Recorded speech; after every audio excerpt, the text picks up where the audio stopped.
friends. I am recording from the Lovely Dozen Studios today. There are the eyes. I'm excited to be recording here and recording on the topic of theory of change because this is kind of unique. For those of you who follow my videos regularly, this is an assignment for one of my PhD classes for Philosophical Foundations. So I'm filming this with the intent of getting a grade for it and being able to say hi to all of my cohort 9 friends from Lesley University.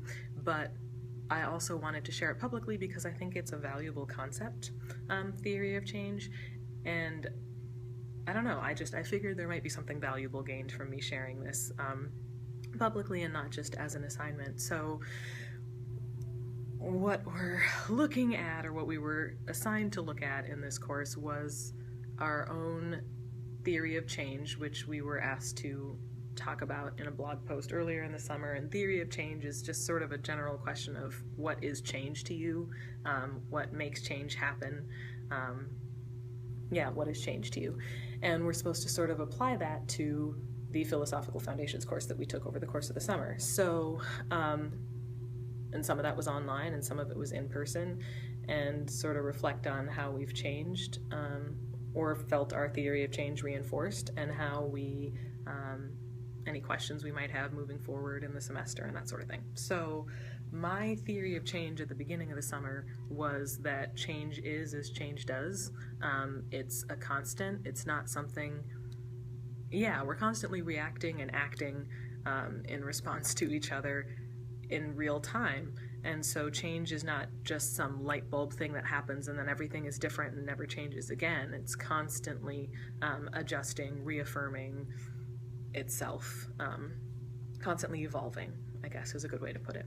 And I think that that's still the same, that my overall theory of what change is still the same, but I found myself really reinforced and challenged by different things over the course of the summer. For instance, some of the philosophical foundations we looked at were the creative arts approach, the humanist approach, chaos theory, and critical race theory. And critical race theory was one that I feel a really natural affinity for, because it's a very top-down approach. You look at the world as it is and ask, how did we get here? And you look backwards and you find all of these things that inform where we are right now. And for me, as a top-down thinker, that works. And so applying that to any natural process, to myself as a musician, as a music therapist, was not difficult for me. It was affirming. But chaos theory really challenged me because it's a very bottom-up approach. It's the idea that there may be patterns, but those patterns, because they're constantly changing, may not be really easy to track.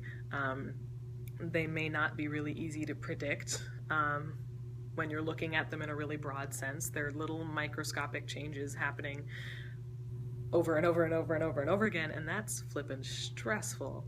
So I found myself really challenged by chaos theory. But it reinforced something that I sort of alluded to in my first blog post about my theory of change, about the idea that change is as change does, constantly changing and evolving. It reinforced some things that I said about improvisation in that post. I struggle with improvisation as a musician, as a dancer, as an artist in general. I will sit in front of an instrument, and if I have a piece of music in front of me, great. I can build on something that is given to me because I'm a top-down thinker, I'm a top-down performer. But improvising from the ground up is a challenge, but I enjoy it when I do it, so it's something I want to be able to do more. So exploring chaos theory and more sort of ground-up philosophies, and I think the creative arts approach is a very grounds-up approach too, sort of continue to challenge my top-down self, I think is the best way to put it. So that's me rambling about my theory of change as it relates to theoretical foundations of philosophy in this process. But I look forward to continuing to challenge my top-down self. Thanks for watching. Take care.